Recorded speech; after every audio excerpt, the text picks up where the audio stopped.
જો લાખો પ્રયત્નો છતાં સગાઈ કે લગ્નમાં અડચણો આવતી હોય કે પછી ધંધો રોજગાર ન ચાલતો હોય તો એકવાર કચ્છના સામખિયાળી પાસે આવેલા શ્રી માનસ હનુમંત ધામ પહોંચી જાઓ, કારણ કે અહીં હનુમાનજીના દરબારમાં ક્યારેય કોઈ ખાલી હાથે પાછું નથી જતું। કચ્છના ભચાઉ તાલુકામાં આવેલા સામખિયાળી નજીક નવા કટારિયા ગામ આવેલું છે, જે આજે લાખો શ્રદ્ધાળુઓ માટે આસ્થાનું સૌથી મોટું કેન્દ્ર બની ગયું છે। આ પવિત્ર ધામને ભક્તો પ્રેમથી કચ્છનું સાળંગપુર પણ કહે છે। પૂજ્ય ભાનુપ્રસાદ બાપુની અસીમ કૃપા અને નિશ્રામાં ધમધમતું આ માનસ હનુમંત ધામ ભક્તિ અને ચમત્કારનો અનોખો અહેસાસ કરાવે છે। આ મંદિરની સૌથી મોટી વિશેષતા એ છે કે અહીંની અરજી કરવાની અનોખી પરંપરા। જો તમારી પણ કોઈ મનોકામના હોય, પરિવારમાં કોઈ સમસ્યા હોય કે અટકેલા કાર્યો પૂરા કરવા હોય તો અહીં આવીને એક કાગળની ચિઠ્ઠીમાં તમારી વાત લખીને તેને નાળિયેર પર બાંધી દેવામાં આવે છે અને હનુમાનજી સમક્ષ અરજી તરીકે રજૂ કરવામાં આવે છે। આટલું જ નહીં, ભક્તો પોતાની શ્રદ્ધા મુજબ મનમાં જેટલા શનિવાર ધારે એટલા શનિવાર નિયમિત હાજરી આપીને દર્શન કરે તેવી લોકમાન્યતા છે। માનવામાં આવે છે કે આ નિયમ પાળવાથી ભક્તોની તમામ મનોકામનાઓ ચોક્કસ પૂર્ણ થાય છે। માનસ હનુમાન ધામ નવા કટારિયા કચ્છમાં આવેલું છે અને આ જગ્યાનું મહત્ત્વ એ છે કે અહીં કને રોતો રોતો વ્યક્તિ આવે અને હસતો હસતો જાય છે। બીજું આનું મહત્ત્વ હનુમાનજીનું જળનું છે કે અહીંયા આખા ગુજરાતમાં આ કદાચ પહેલી એવી મૂર્તિ હશે કે હર શનિવારે હનુમાનજીને જળથી સ્નાન કરાવવામાં આવે અને સ્નાન કરાયા બાદ એ જળ ભેગું કરી અને બધાને પ્રસાદ રૂપી આપવામાં આવે। એટલે એ પ્રસાદથી જે લોકોને અંગપીડા હોય એ પીવે, એનો અંગપીડા મટી જાય છે। કેમ કે અહીંયા હનુમાન ચાલીસામાં લખો નાશે રોગ હરે સબ પીડા જપટ નિરંતર હનુમત બીરા, આ ચોપાઈ હનુમાન ધામમાં સિદ્ધ થયેલી છે। બીજું સબ સુખ લહેરે તુમારી સરના તુમ રક્ષત કાહુ કોડરના, આ જળ ઘરમાં છંટકાવ કરવામાં આવે, દુકાનમાં, ઓફિસ, ફેક્ટરીમાં, તો એના ધંધા રોજગારમાં ઉન્નતિ થાય છે। કેમ કે હનુમાનજીને સ્નાન કરાવેલું એ ચરણામૃત છે, જળ છે એ છે, એટલે એનું એ મહત્ત્વ છે। હા, એ તમે વાત કરો તો કે આ જગ્યા ઉપર, તો આ જગ્યા હનુમાનજીને જગ્યા લેવા માટે લગભગ અમે આમ ભચાઉ સુધી, આમ સુરજબાર સુધી જગ્યા ગોતા હતા, પણ કહ્યું છે ને કે હનુમાનજીની કૃપાથી જ બધું થાય છે, એટલે હનુમાનજીને અહીંયા બેસવાની ઈચ્છા હતી। તો આ જગ્યા અમે અમારા ગામના પથુભા છે દરબાર, એમણે મને બતાવી કે આ જગ્યા છે, અહીંયા જોવી હોય અમે જોવા આવ્યા અને ખરેખર અહીંયા આવ્યા પછી આખું મન જેમ અત્યારે તમે આવો છો ને શાંત થઈ જાય છે ને એવું જ શાંત થઈ ગયું અને એક એવો ભાસ થયો કે નહીં, આ જગ્યા હનુમાનજીને પસંદ છે। હનુમાનજીની સેવાની પ્રેરણા તો કેમ કે ગુરુની કૃપાથી જ મળે। અમારા ગુરુ બાલાચડી શત્રુધનદાસજી મહારાજ, હું ત્યાં આવતો જ હતો અને ગુરુજીના આશીર્વાદ મળ્યા પછી એવી ઈચ્છા થઈ કે હનુમાનજીની ભક્તિમાં, આમ તો હનુમાનજીની ભક્તિ બચપનથી જ હું કરતો, પણ વધારે લાગણી ગુરુની કૃપાથી થઈ। અને પહેલું અમારું મૂળ ગામ આંબલિયારા, ત્યાં હું હનુમાનજીની સેવા પૂજા કરતો અને ત્યાંથી પછી સેવા કરી અને મારા એક સેવકે આ જગ્યા મને લઈ દીધી, તો અહીંયા પણ હનુમાનજીને બિરાજમાન કર્યા અને અનક્ષેત્ર ચાલુ કર્યું। બસ ટુકડો ત્યાં હારી ઢુકડો। માનસ હનુમાન ધામ રાખવાનું મુખ્ય કારણ, ઘણા બધા લોકો મને એવું પૂછતા હોય કે પૂજ્ય મોરારી બાપુએ આ નામ આપેલું છે, આમ આપ્યું છે, તો હું ના જ પાડું કે ના, મોરારી બાપુએ મને નામ નથી આપ્યું, હું તો બાપુને ચોક્કસ પાછો માનું એવું નથી। આખા વિશ્વ વિખ્યાત પૂજ્ય મોરારી બાપુએ જો રામાયણનો પ્રચાર કર્યો અને રામાયણ એમને ક્યાંય સુધી લઈ ગયો, દેશ વિદેશોમાં જેમણે કથા કરી, આખું વિશ્વ જેની નોંધ લેતું હોય તો માનું, પણ મોરારી બાપુની પ્રેરણાથી માનસ નથી રાખ્યું। આ જગ્યામાં આવ્યા પછી તમે જ મને કહો કે તમારા મનને શાંતિ મળી એટલે નામ રાખ્યું માનસ, અહીંયા મનની ઈચ્છાઓ પૂરી થાય છે એટલે નામ રાખ્યું માનસ, અને અહીંયા આવ્યા પછી ભગવાનની કૃપા એવી થઈ એટલે એક નામ આવ્યું કે અહીંયા નામ રાખીએ માનસ હનુમાન ધામ, એટલે માનસ હનુમાન ધામ રાખ્યું કે મનની ઈચ્છાઓ અહીંયા પૂરી થાય છે, અહીંયા મન શાંત થાય છે, એટલે એનું નામ રાખ્યું માનસ હનુમાન ધામ। શનિવારનું અહીંયા મેં કહ્યું ને કે અહીંયા હનુમાનજીને વહેલી મંગળા આરતી હોય, જળ આપણે સ્નાન કરાવીએ, શણગાર આરતી કરીએ, અને ભાવિકો હવે તો દેશ અને વિદેશમાંથી કને હર શનિવારે સવારે 4 વાગ્યાની મંગળા આરતી થાય ત્યારથી લોકોની ભીડ લાગે, એટલે સાંજના 9-10 વાગ્યા સુધી એવી ને એવી ભીડ હોય છે। અને હવે તો તમને કહું ને, તમે મને સારો પ્રશ્ન પૂછ્યો કે લોકો દૂર દૂરથી ગાડીઓ લઈને આવે છે, 4 વ્હીલર લઈને, અને જ્યાં ને ત્યાં પાર્કિંગ કરી દેશે।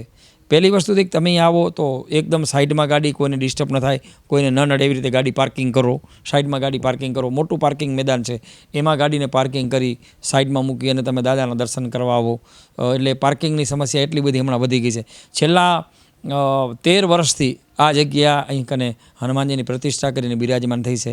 એમાં અત્યારે છેલ્લા 5 વર્ષથી અસંખ્ય લોકોનો અહીં કને પ્રચાર અને પ્રસાર વધ્યો છે અને લોકો આવે છે અને દાદાની કૃપાથી એના કામ પણ થાય છે. કહ્યું ને કે હનુમાનજી કને સબ સુખ લહેરે તુમારી સરના, બધા સુખ હનુમાનજીના શરણમાં છે ને કળિયુગના પ્રધાન હનુમાનજી છે, કળિયુગનો રાજા હનુમાનજી છે. હનુમાનજી પાસે આવો એટલે તમે ગમે એ સમસ્યા હોય અહીંયા એક ચિઠ્ઠી લખી નારિયેલમાં વીંટી હનુમાનજી પાસે મૂકો એટલે એનું સમાધાન 11 શનિવાર કે 7 શનિવારમાં થઈ જતું હોય છે. હું નથી કહેતો, લોકો મને આવીને કહે છે કે મારું આ કામ થઈ ગયું, મારું આ કામ થઈ ગયું. અને લાઈવ પણ અહીંયા હર શનિવારે આપ કદાચ જોતા હશો તો ભક્તિ નીલમ સ્ટુડિયો દ્વારા અહીંયા ચાલુ હોય છે અને આવી રીતે અહીંયા લોકોના કામ થતા હોય છે અને લોકો આવે છે શ્રદ્ધાથી. કહ્યું છે ને કે શ્રદ્ધા વિશ્વાસ રૂપેણું શ્રદ્ધામાન લબતે પલમ, શ્રદ્ધા રાખવાથી લોકોના કામ થાય છે. તો આ સાથે જ અહીં જન્મપત્રિકા કે જન્માક્ષર જોવડાવવા માટે અહીં શુક્રવાર અને શનિવારના રોજ કાર્યાલય ચાલુ રહે છે.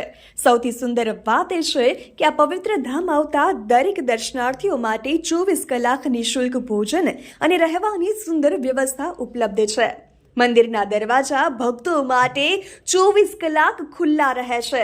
અહીં દર શનિવારે પૂજ્ય ભાનુપ્રસાદ બાપુના સાનિધ્યમાં ભવ્ય સત્સંગનું આયોજન થાય છે, જેમાં દૂર દૂરથી હજારો ભાવિકો ભક્તો લાભ લે છે. પૂજ્ય બાપુ દ્વારા એક પગ પર ઊભા રહીને કરવામાં આવતી મહાઆરતી આ ધામનું મુખ્ય આકર્ષણ છે.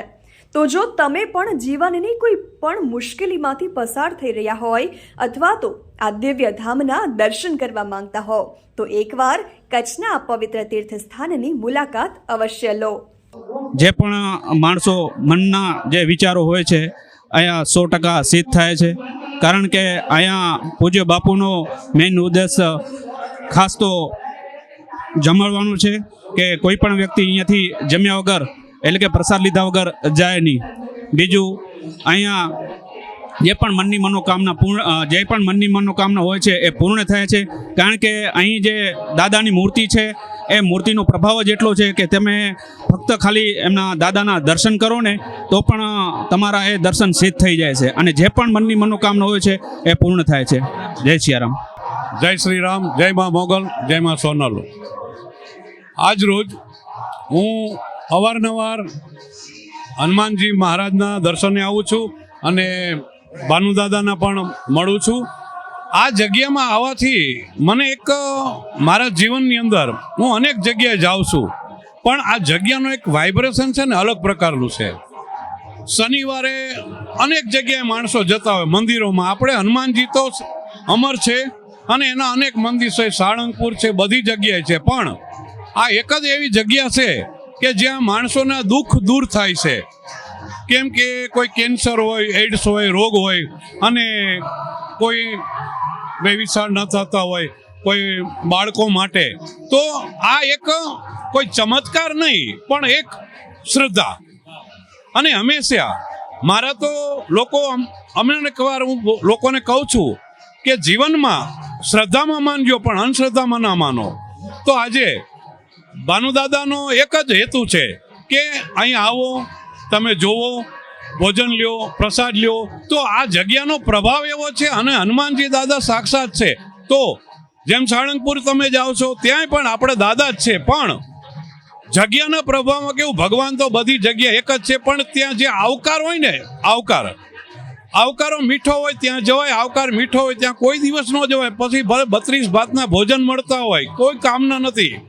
ત્યાં આપણે જઈએ એટલે વીવીઆઈપી સુવિધા હોય. અહીંયા કોઈ વીવીઆઈપી નહીં, સબ સરખા. આવો, બેસો, ખાઓ. અને બીજું હનુમાનજી દાદાને જેમ અરજી, દાદા એક જ કે હું કંઈ નથી કરતો, જે કંઈ તેમાં અરજી કરવી દાદાને તમે કરો. એ તમે શ્રીફળમાં જે કંઈ દાદાને અરજી કરો એ દાદા સ્વીકારી લે છે.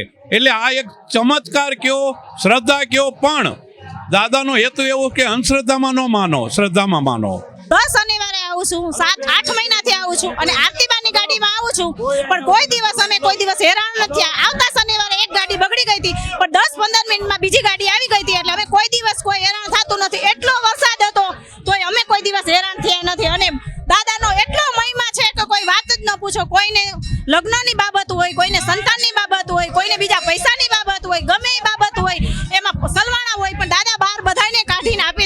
હું મોરબીથી આવું છું.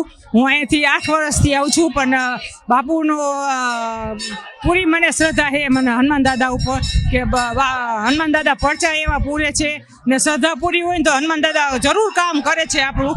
અને અહીંયા હું સેવા કરવા માટે અત્યારે આવું છું. મારું કામ દાદાએ મને બહુ સરસ પરિપૂર્ણ કર્યું છે. મને જોતુંથી બધું મળી ગયું છે. અત્યારે ખાલી હું સેવા કરવા જ હું અહીંયા આવું છું. જય સિયારામ.